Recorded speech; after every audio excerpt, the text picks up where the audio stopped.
Behold, I, Moroni, do finish the record of my father Mormon.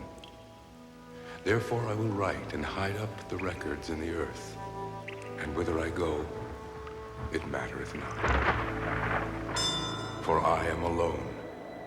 My father hath been slain in battle, and all my kinsfolk, and I have not friends, nor whither to go. Over 400 years have passed away since the coming of our Lord and Savior.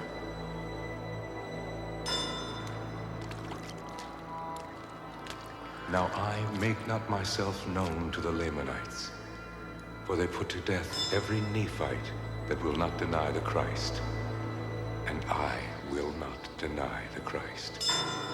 Wherefore I wander, whithersoever I can, for the safety of mine own life.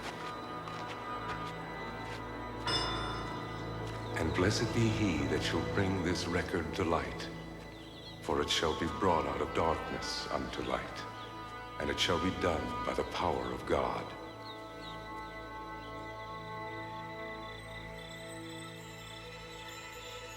I speak unto you as if ye were present, and yet ye are not.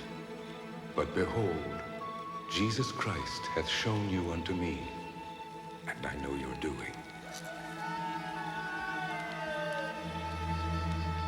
And I would exhort you that ye would come unto Christ and be perfected in him, and deny yourselves of all ungodliness, and love God with all your might, mind, and strength. Then is his grace sufficient for you.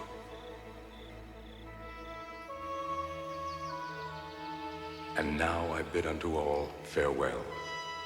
I soon go to rest in the paradise of God, until my spirit and body shall again reunite, and I am brought forth triumphant through the air, to meet you before the pleasing bar of the great Jehovah, the eternal judge of both quick and dead. Amen.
The Book of Mormon is the instrument that God designed to sweep the earth.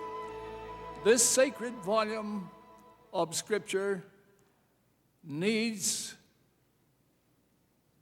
to become more central in our preaching, our teaching, and our missionary work. I challenge all of us to prayerfully consider steps that we can personally take to bring this new witness for Christ more fully into our lives and into the world that so desperately needs it. I have a vision of homes alerted, of classes alive, and of pulpits aflame with the spirit of the Book of Mormon messages. Indeed, I have a vision of flooding the earth with the Book of Mormon.